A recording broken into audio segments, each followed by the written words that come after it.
There's an election campaign going on in British Columbia, and like the federal one before it and the Alberta election before that, I am blown away by how few people care about the economy.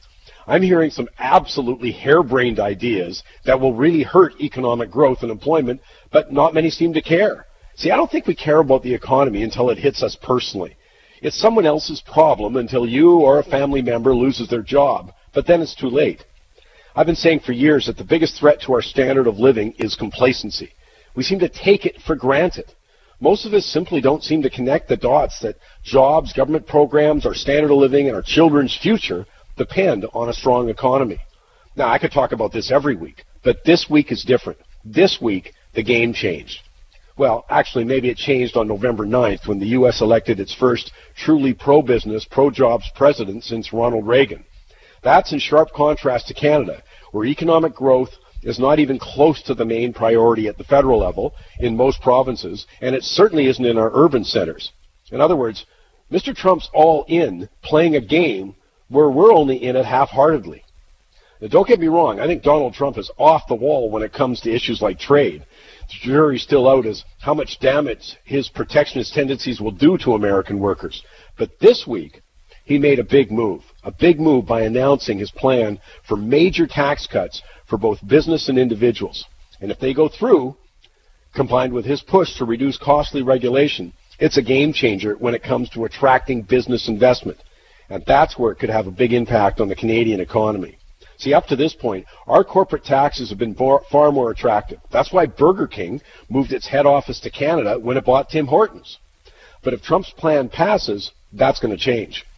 Anti-business types seem to refuse to understand that capital investment is the foundation of economic growth and job creation. You don't get to say I care about jobs without understanding that that means you've got to attract some capital. And how decisions about where to invest that capital are made are not much different than how you shop personally. I mean, you weigh a lot of variables, usually starting with costs, and then you make a purchase. Well, President Trump's plan reduces the cost of investing in the U.S. by reducing tax and regulation. And by the way, before anyone drops into their ideological black hole, you got to understand that despite the anti-business rhetoric from some circles, every political party in Canada has acknowledged the role that taxes play in attracting business investment. The NDP, the Liberals, Conservatives have all introduced special tax breaks, maybe for film or auto, resource development, with the express goal of attracting capital and the jobs that come with it. Now, Mr. Trump understands that relationship between the cost of taxation, the cost of regulation, and capital investment. But judging from the media coverage, I don't get the impression that people get the importance of his proposals to lower corporate taxes from 35 to 15%. In addition, in allowing companies to bring back $2.6 trillion in cash they hold outside of the U.S., it's going to be a 10% tax rate. You bring it back, and then you pay little or no tax going forward on your foreign operations. He's also proposing to lower individual taxes. He wants to reduce the number of income tax brackets from 7 to 3. But here's the key, with the top rate falling from 39.6% to 35%. Now, come on, the plan's going to be controversial. You're going to have on the one side people saying it's going to increase the deficit. On the other side, you're going to say it helps the rich, whatever. But you know what?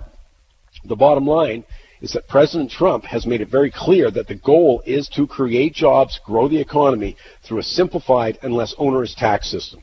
And if he passes it, he'll be right. But what about Canada here? Well, lower U.S. corporate rates, along with dropping the rate for high-income earners, could be a game changer, especially for knowledge-based industries because they're so portable.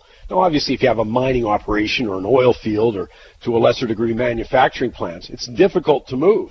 But come on, in knowledge-based industries like high-tech, hey, you just unplug the computer, bring the brains, and you're in business.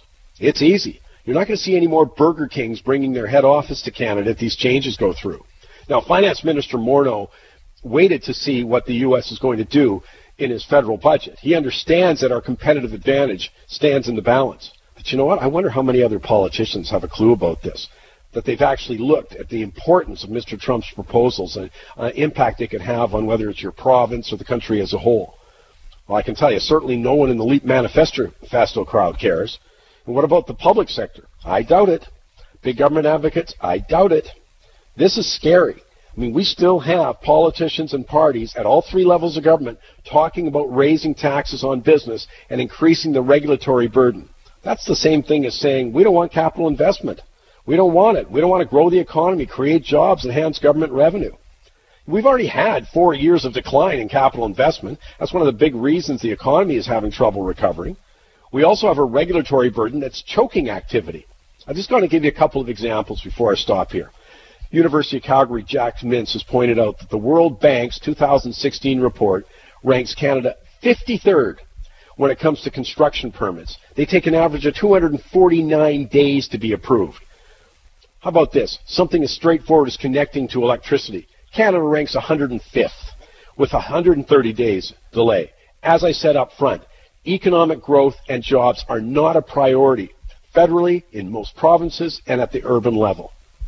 Now, I appreciate that most people won't give a hoot about this. I just thought I'd give you a heads up.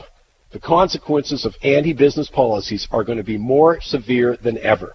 And then, who knows? Maybe we'll have a pay cut. Maybe you'll know someone who loses their job, or worse. Or maybe you know a young person who won't be able to get one. But there will be consequences.